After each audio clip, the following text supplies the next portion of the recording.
since I already pre-recorded this part, I'll be able to continue on with this game rather smoothly, actually. We only have a couple of events before we get into the main stretch of the game, and then once we get into the main stretch and out of that, we have a couple other major events, and then that's it, the game would be over. But for now, we still have to decide who the heck is going to face North Academy in the school duel. Now, this is an endless night, so you can go out and do whatever for as long as you feel like it, but, you know, I'm pretty much ready at this point. I think I was showing off. Oh yeah, I was showing off getting rid of Return of the Doom. Turned out that car was not as useful as I thought. But yeah, otherwise I'm pretty ready. All you have to do is say no whenever he asks, "Are you ready to fight?" the second time, and you can even go home and save in between the Bastion and then the ensuing Jane event. Jane duel. You know what I mean. And we get to fight Bastion again, but I don't think his deck has really improved too much. It's still the same kind of a Legendary Ocean water deck that, at least in my opinion, it seems like every other duelist uses almost as badly as the cards removed from play Helio decks, which I quite honestly think there's 4 of them in this game. Just really. Yeah, these duels actually turn out to be not bad. The first time I dueled these guys, it was even funnier, because yes, I did fail against these guys one time. The first time, I beat Bastion in like quite literally 3 or 4 turns. It was really pitiful. He does put up quite a bit of fight here, but, you know, I was still able to pull through in the end.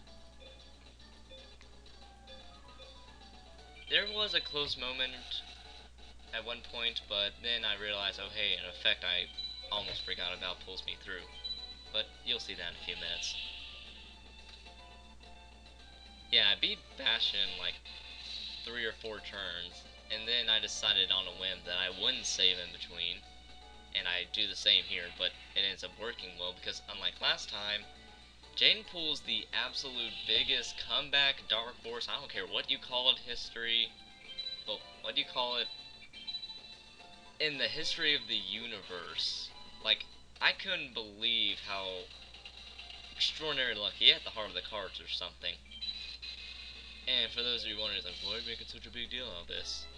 Well, because I got his life points down to like 500, or I don't even remember, but I remember I got his life points down to, yeah, I think it was 300. 300!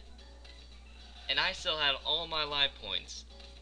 He summons Elemental Hero, this game calls it a Rick Shealer for whatever stupid reason, but really it's Elemental Hero Electrum. That thing is very scary to fight, because it has the light attribute, but its main effect allows it to also have the elemental attributes of water, fire, wind, and earth. And his effect is bad because for every card that's his attribute on my side of the field, it gains 300 attack points. I had Tyrant Dragon out, and that's a fire, so yeah, the only thing that could be sent out and not kill it would be a dark monster, which is the exact opposite of how it went down in the, well, how it went down with 5-headed dragon, which couldn't be destroyed by anything but a light monster, because it had all the attributes and had dark. So pretty much I make the mistake of killing off Tyrant Dragon, my only hope, and I couldn't get any card strong enough to defeat it, and he just ended up wiping the floor with me. But here was where that really close moment came. I was like, oh crap, he's gonna kill me. No, thankfully Obnoxious Celtic Guardian's effect was able to kick right in when I needed it, and I was able to pull off a victory because I summon Guardian Sphinx down, he attacks it, I use its effect to bring all of his monsters back into his hand, I attack him a lot, and then he's not able to pull back another strategy to win. Now, as cool as this would have been, and I only this only really hit my mind whenever my guide brought it up, but sadly, Jaden does not use the deck that you make for him. Which is good, because if he did, then you're pretty much setting yourself up for failure, because you've probably made that deck really good with your own strategies and stuff in mind. No, he just kind of uses his own pre-made deck. It's sad to see such a interesting idea go to waste, but I don't know how to program, and it probably would have been programming nightmare for something like that. Speaking of, basic programming and stuff, a Pokemon Heart Gold and Soul Silver hack came out that I've been actually waiting for a while. It's the Storm Silver, and I don't believe it's Sacred Gold. It's like, yeah, basically the second version of the 4th Gen Drayano Heart Gold and Soul Silver hacks. Now, I've said for a while I was going to do Sacred Gold, but then he came out with the announcement that he would make a much, much better version of it, so I decided to patiently wait that out, and sure enough, around the end of May, he had the announcement. It's like, yep, it's ready now, have fun. And he's definitely made it a lot better looking, but I'm going to do a semi-blind run of it, because unlike Sacred Gold, he doesn't give the rosters of all the gym leaders, and I'm not going to do that full game. The Heart Gold and Soul Silver patches are way too... not patches. ROMs are way too glitchy, and using no cache zoomer, I can actually play through the whole game, but yeah, otherwise, I don't think I would be able to complete the game. It was hard enough for me to get Sacred Gold to work, and even then, I had to save like every 5 minutes, and I remember for a time I had problems with,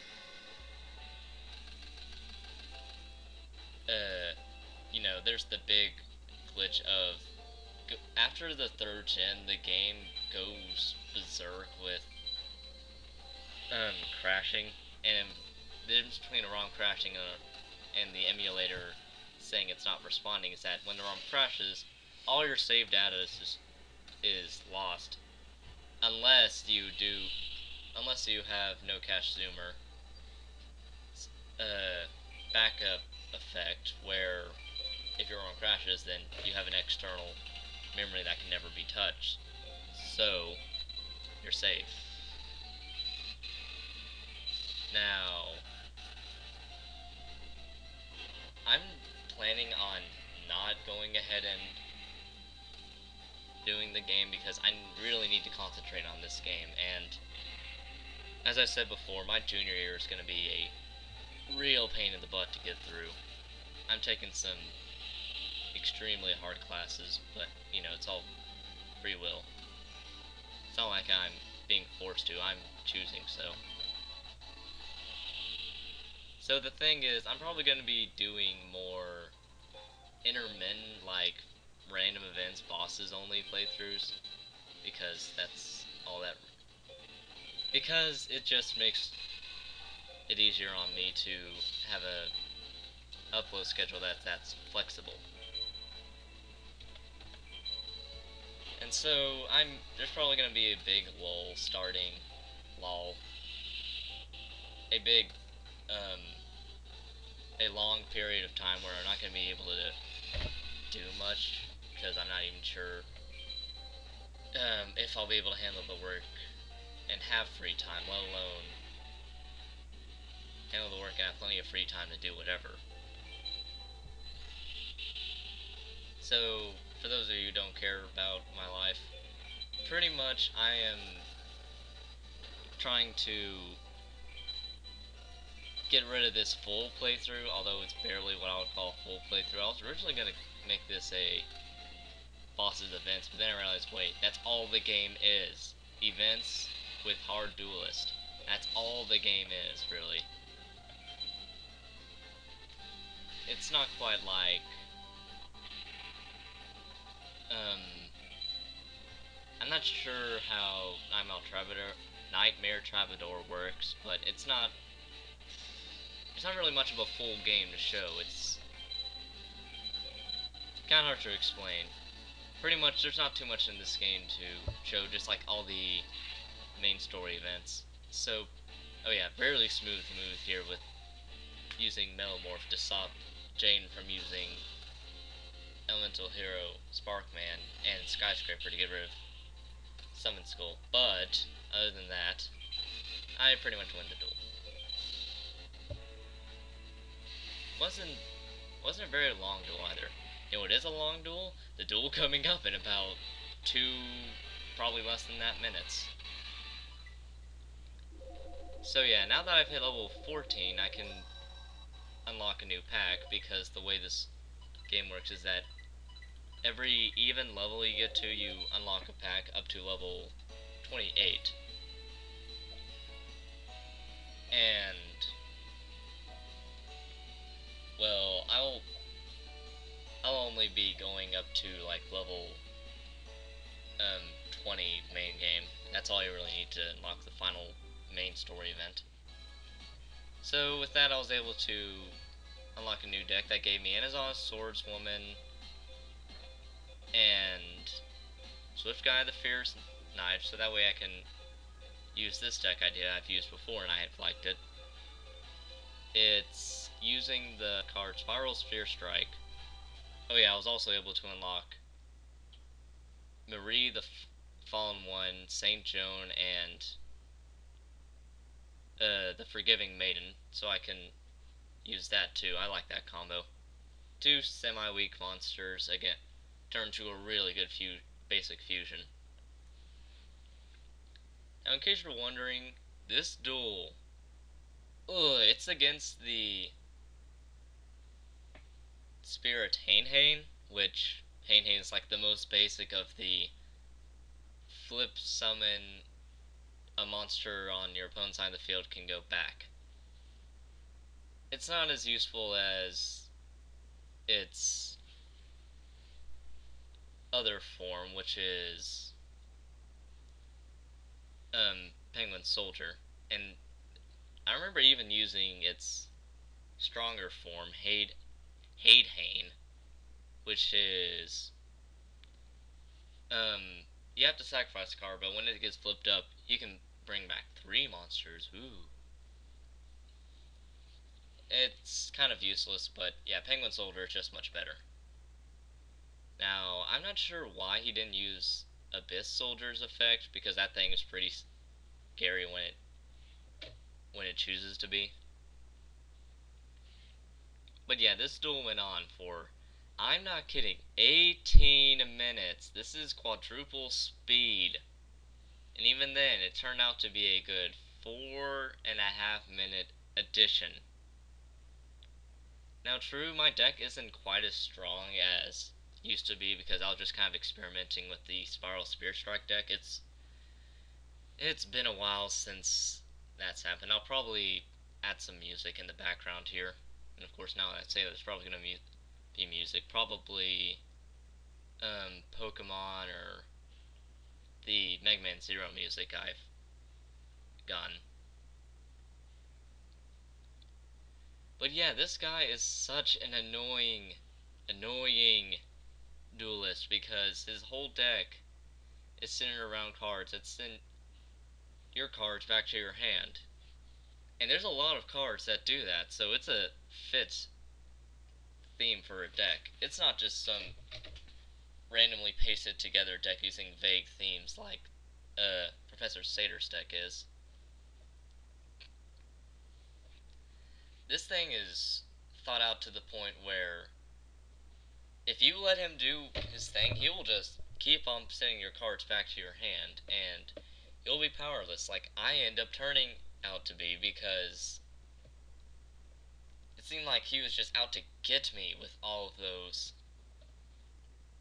cards, and not to mention, he uses those continuous trap cards that just really annoy you. Two of the worst being Begone Knave, which thankfully works against him too. But the most annoying one is Ordeal of a Traveler, where I can attack him if I don't guess that the card that I choose in his hand is a monster, spell, or trap correctly. Which is really stupid because that's usually more based on luck. And I kept on getting unlucky and I could not get any attack going. So for a very long portion of the duel, it was just me trying to figure out how the heck do I get through these defenses. I think in the end I just finally get